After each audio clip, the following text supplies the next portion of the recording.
Hi, and welcome to our Blossoms video on earthquakes. I'm Zach Adam. I'm an Earth and Space scientist with Teachers Without Borders. Every year, thousands and sometimes millions of people wake up to find that their communities have been destroyed by the release of more energy than the largest atomic bomb ever created. Houses are destroyed, buildings have collapsed, entire cities and communities are shattered. Now, if someone told you at some point in your life that this type of energy release is going to occur, you would demand to know when, why, and what can I do to proactively prepare for it?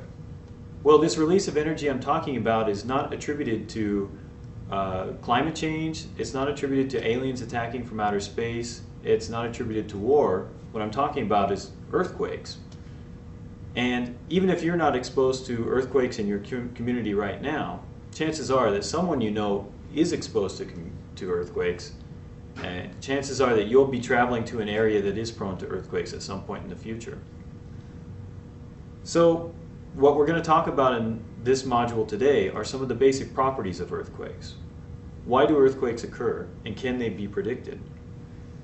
Why don't you take a minute to go over some of the key concepts of earthquakes with your teachers that will allow us to finish the module, allow us to begin the module. These key concepts are plate tectonics, plate motion and faults, material properties, and seismic energy. Also, take a few minutes to talk about earthquake exposure in your community. Has anyone in your classroom ever experienced an earthquake, or do you know someone who has? What was it like, and what happened during the earthquake or immediately afterward? Do you live near a plate boundary or active fault right now? And is it important to learn about earthquakes? Why or why not? We'll see you after the break.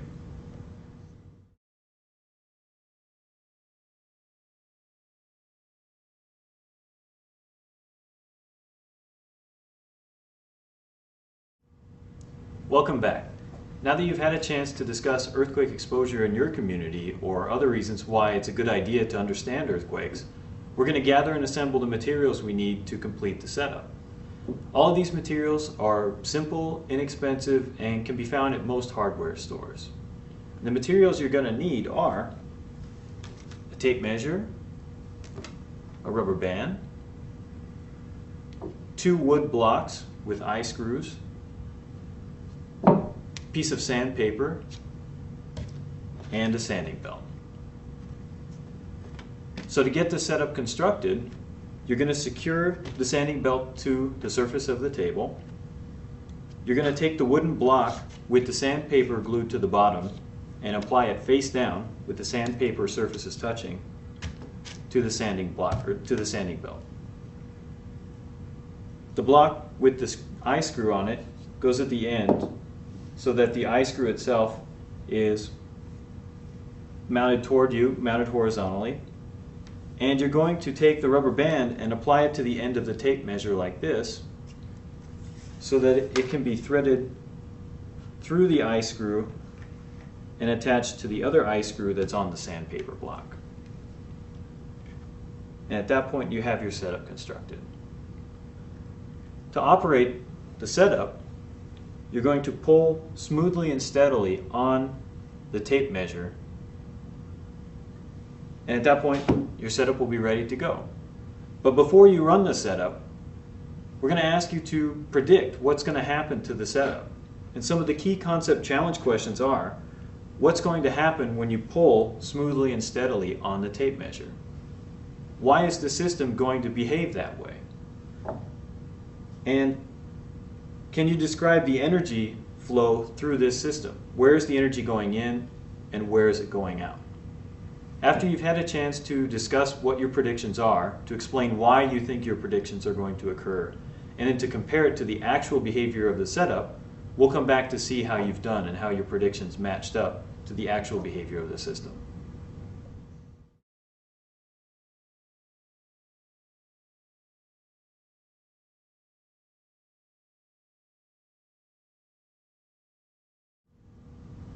Welcome back. Let's see how well you did predicting and explaining the behavior of the system. This is what's known as an analog system. It's a simplified representation or model of another much more complex system that may be impossible or difficult to directly imagine or observe. And by observing the behavior of our simplified system, we can extrapolate about the behavior of this much more complex system. So looking at our system, what we see is that a smooth, steady input into the system by pulling on the tape measure causes the block to move forward every now and then in amounts that really aren't predictable ahead of time. And the smooth input, the smooth pulling on the end of the tape measure does not result in a smooth motion of the block moving forward. So basically, what's going on here is that as we apply tension into the system, the very complex irregular surfaces of the sandpaper and the sanding belt are preventing a smooth forward motion from going forward because the surfaces are very complicated and they lock together. And because the surfaces themselves are very complicated, they're very difficult to quantify and predict.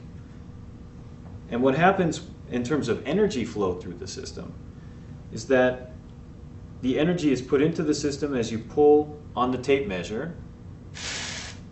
The energy is transferred to the rubber band where it accumulates as elastic energy. And after reaching a breaking point, the block suddenly releases, moves forward, and then comes to a halt. So now that we understand the function of the system and the path of energy flow through the system, it's time to figure out how are we going to apply the concepts and the behavior that we see in our simple system to an earthquake and what happens when an earthquake occurs. So some of the key concept challenge questions that you might want to ask now are, what does the wooden block represent? What does the rubber band represent? What does the smooth pulling motion of the tape measure represent? What about the complex surfaces of the sandpaper and the sanding belt? Where in this system is friction observed? What does the movement of the block represent? And can this movement be predicted? So go over some of these questions and extrapolate based on your knowledge of the simple system to an earthquake system. And we'll come back and discuss how well you did.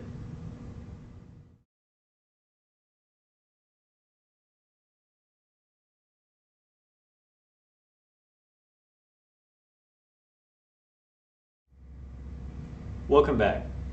Now that you've had a chance to answer the questions posed to you before the break, we'll go over and see how our analog system is useful for visualizing earthquakes and answering the question, can earthquakes be predicted? But before we go over the analog system, we should review what we know about the Earth itself and behavior of the crust. The Earth's surface is broken up into pieces. Scientists call these pieces plates. The plates move relative to each other. This is called plate tectonics. These plates themselves can deform or change shape as a result of these plate motions and can store energy as they deform and change shape. But sometimes they don't deform. Sometimes they break. These breaks in the surface are called faults. And when motion occurs relative to this fault, a displacement can occur, and that's when earthquakes can occur. So let's look at our analog system and look at the connections we can make between this large behavior of the Earth and small behavior of our analog system. The surface, the wood block with the sandpaper itself, represents an active fault section.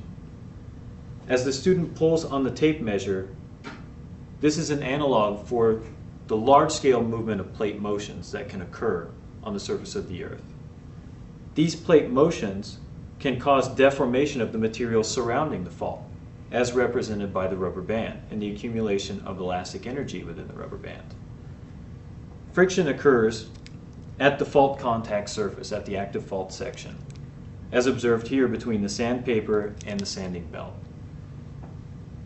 The movement of the block itself represents an earthquake, the release of seismic energy along a fault. But how and why does this energy build up? What we see in the setup is that the buildup of the energy occurs because friction between the block and the sanding belt do not allow the forward smooth motion of the block. This is basically an analog for an earthquake. So based on what you've seen here, we can ask the question, can earthquakes be predicted? Take a minute to discuss it amongst yourselves, and we'll come back and wrap up the lesson.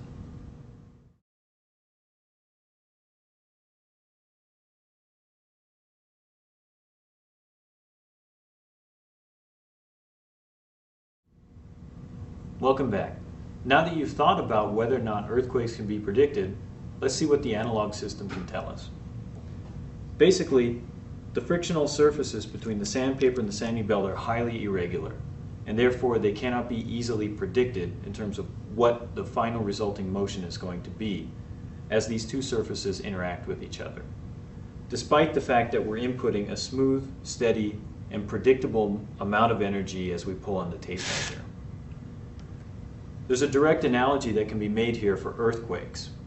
Along a fault, the fault surfaces that interlock with each other are very complex, and in many ways resemble the complex frictional surfaces of the sandpaper and the sanding belt. As the energy builds up in the crustal material surrounding a fault, while this motion can be observed, predicted, and measured to some extent due to the smooth motion of plates relative to each other, the nature of the release of this seismic energy as earthquakes cannot be predicted. So therefore we'll see that an earthquake can either be one big release of seismic energy corresponding to a big earthquake, or a series of smaller earthquakes over time that generally dissipate the energy that accumulates in the crustal material. So in conclusion, we basically covered three main concepts through our use of the analog system. The first is that the earthquakes that occur on Earth are the result of the buildup of elastic energy in crustal material, which is released unpredictably along faults, and which causes the dissipation of this elastic energy as seismic energy. What we've done is construct an analog setup, which is a simplified setup to represent a more complex situation that's difficult to directly observe or imagine. It's important to note, though, that there are limitations to using a simple setup to represent a complex setup. And therefore, it's important to note the strengths and weaknesses of using a simple setup to investigate more complex phenomena.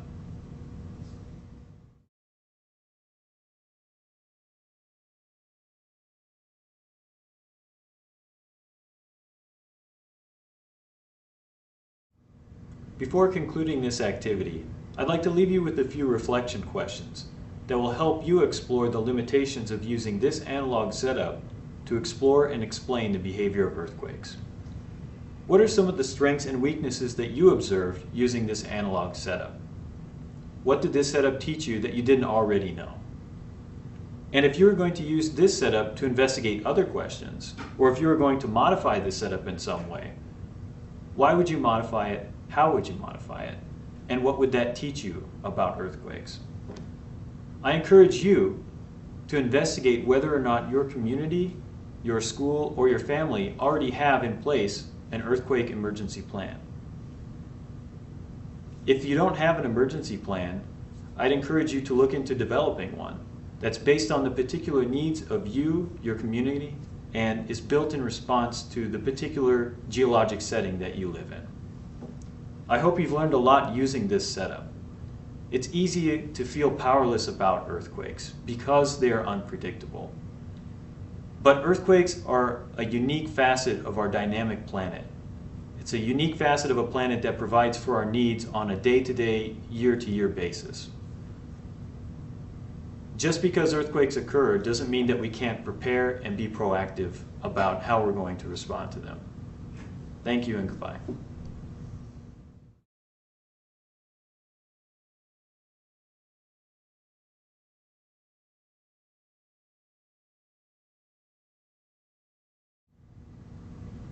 Hi, I'm Zach Adam with Teachers Without Borders.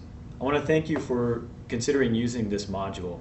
And we've put together this teacher's guide to help you through some of the background information that's necessary to complete the setup, or maybe to warn you about some of the pitfalls that we've experienced when implementing this setup ourselves. This setup takes about 50 minutes to implement, provided that you've put together the basic materials and gathered them in one place and are ready to go on the day of implementing the lesson. It's important also to note that there are some prerequisite concepts that the students should be aware of before beginning this lesson. This includes Earth's interior structure, plate tectonics and plate motions, the properties of Earth's materials, and faults and fault motions. If you need some help looking for more information or references concerning these concepts, you can see some of the reference materials that have been provided on the Blossoms video page.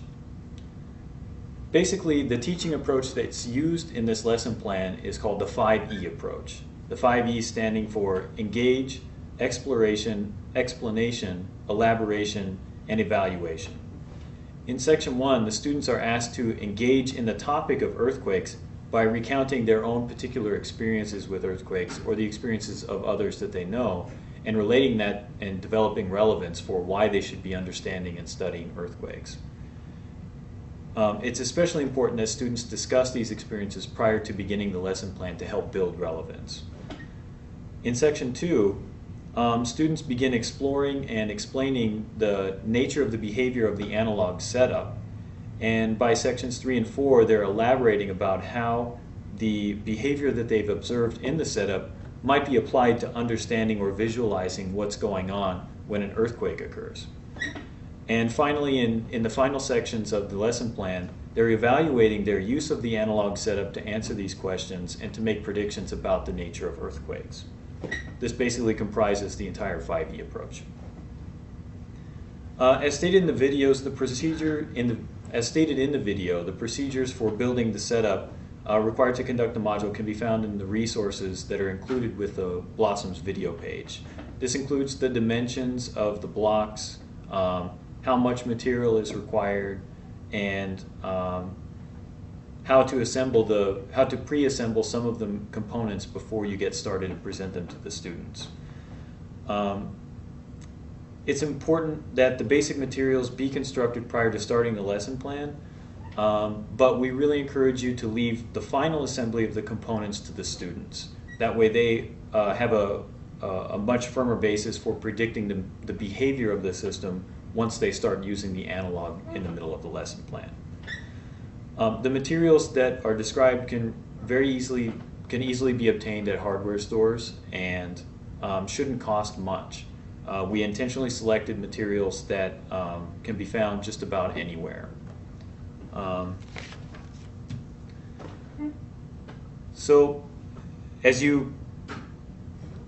We also recommend that you make sure that you try the setup before implementing it in your class, mainly because the materials themselves that you pick out or that might be available to you might be different than the ones that we've used in the video. This might include sandpaper that has a different roughness, or a rubber band that has a different elastic strength.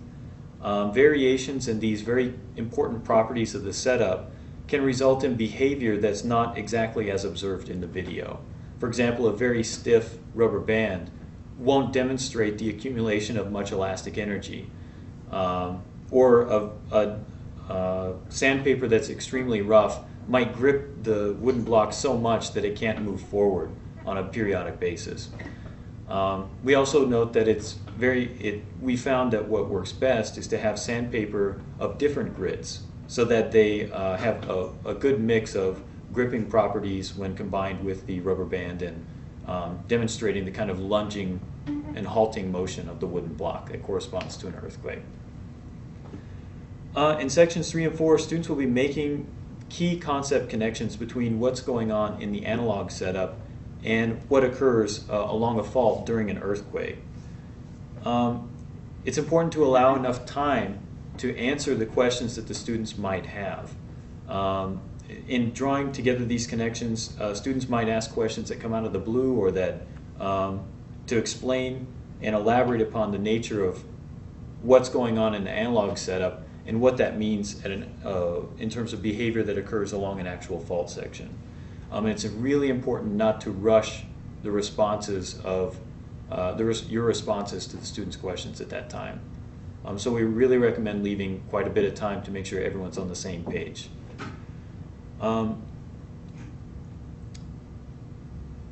It's also important to note that this system only demonstrates horizontal displacement. And in fact, even with this setup, with the fact that the sandpaper surfaces themselves are horizontal, for some students this might be a little confusing because faults can come in a variety of different orientations, horizontal, vertical, and everywhere in between. This is also another common pitfall that you might want to be prepared to respond to when the students bring it up. For more advanced students or students who want to further explore the setup, there are a number of different extension activities and questions that you might want to pose to them. For example, some students may have a sufficient grasp of physics, depending upon where they are in their school training, that they might actually be at a level where they can begin to quantify some of the basic physical parameters of the system. Just as a suggestion, some of the properties that can be quantified include the elasticity of the rubber band and the amount of energy that is stored for a given displacement of the rubber band, and the coefficient of friction measured between the wooden block and the sand belt surface. For the more creatively inclined students, you might consider challenging them to improve the model by asking how would they change the setup, or what components would they switch out? Would there be some components that they would consider automating, and what would be the resultant changes in behavior of the system that you would observe as a result of those alterations? There are a wide variety of different changes that could be implemented in the system to answer different questions. This basically wraps up the teacher's guide for the module. If you have any questions, suggestions, difficulties, or improvements that you'd like to suggest, please don't hesitate to contact me at the email address that's associated with this video package. Thanks, and good luck implementing your module.